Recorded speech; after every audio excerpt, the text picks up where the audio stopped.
August Nabanna অভিযানে ডাক দেওয়া হয়েছে অভয়ের পরিবারের তরফ থেকে। ঠিক তার পাশাপাশি আরও একটা ব্রেকিং আপনাদেরকে দিয়ে রাখি, যেখানে দিল্লি রওনা অভয়ের মা এবং বাবার আগামীকালই স্বরাষ্ট্রমন্ত্রীর সঙ্গে সাক্ষাতের সম্ভাবনা রয়েছে বলেই জানতে পারা যায়।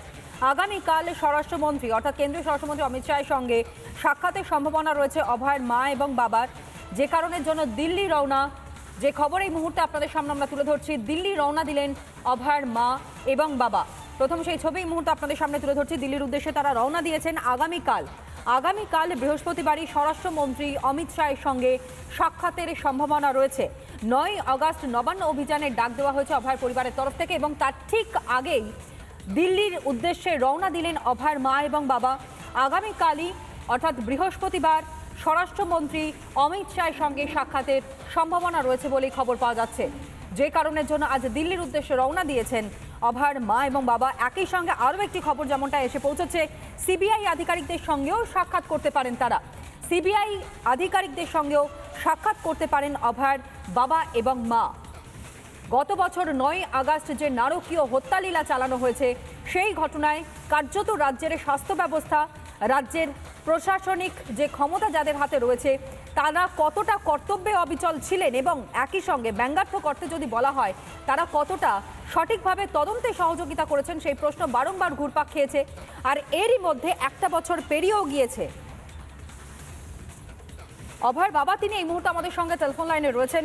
আপনারা দিল্লির উদ্দেশ্যে রওনা দিচ্ছেন আগামীকালই, কেন্দ্রীয় স্বরাষ্ট্রমন্ত্রী অমিত শাহের সঙ্গে সাক্ষাৎ রয়েছে বলে আমরা খবর পাচ্ছি। আপনি শুনতে পাচ্ছেন?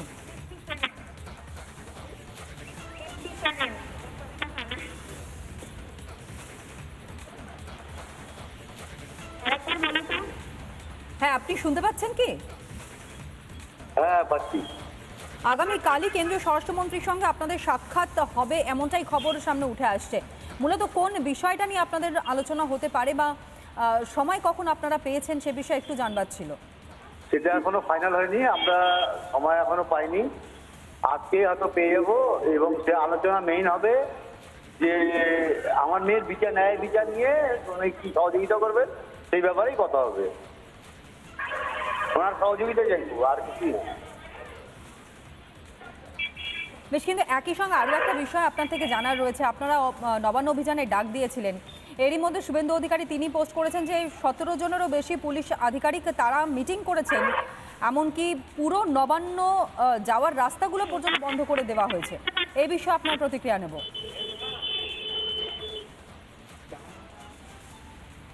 হ্যালো। হ্যাঁ, আমরা শুনতে পাচ্ছি। হ্যাঁ, এবার মমতা ব্যানার্জি সামান্য আমরা এমন অপরাধ করেছেন যে আমরা সাধারণ দুটো লোক যাদের কেউ পৃথিবীতে চিনত না, তাদের ডাকা নবান্ন অভিযানে আতঙ্কিত হয়ে সমস্ত আইপিএস অফিসার আইএস অফিসারদের সঙ্গে মিটিং করতে বাধ্য হচ্ছেন। কি কারণে? ভয়ের থেকে? কি ভয় হচ্ছে আমার মেয়ে যে খুন এবং ধর্ষণ হয়েছে সেই তদন্ত যদি সঠিকভাবে হয়, তাহলে উনি পুরো মাত্রা জড়িত সেইটা প্রমাণ করে দিচ্ছেন উনি, এটাতে আর কিছুই নয়। নবান্ন অভিযানে যখন ডাক দিয়েছিলেন তার আগে কোনো রকম ভাবে প্রশাসনিক কোনো ফোন আপনাদের কাছে কি গিয়েছিল?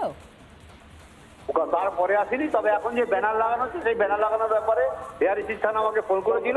আমি বসতে বলেছি আপনাদের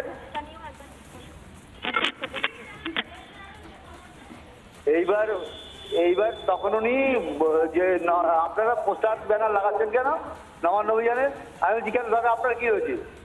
এই যে এয়ারপোর্টের চারিপাশে এখনো হজ, আজকে 2 মাস হয়ে গেছে, এখনো ব্যানারগুলো ঝুলছে, কই ব্যানারগুলো সরাচ্ছেন না তো আপনারা?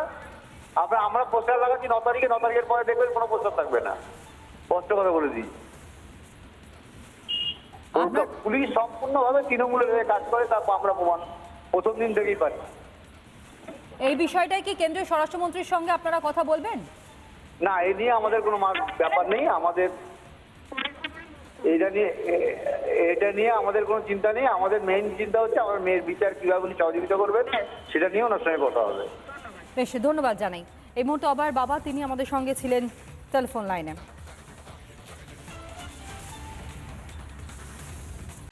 নানা ধরনের কন্টেন্ট দেখার জন্য লাইক করুন, শেয়ার করুন আমাদের ফেসবুক পেজ, সাবস্ক্রাইব করুন আমাদের ইউটিউব চ্যানেল। পাশাপাশি অন্যান্য ব্রেকিং নিউজের জন্য অবশ্যই চোখ রাখুন রিপাবলিক বাংলায়।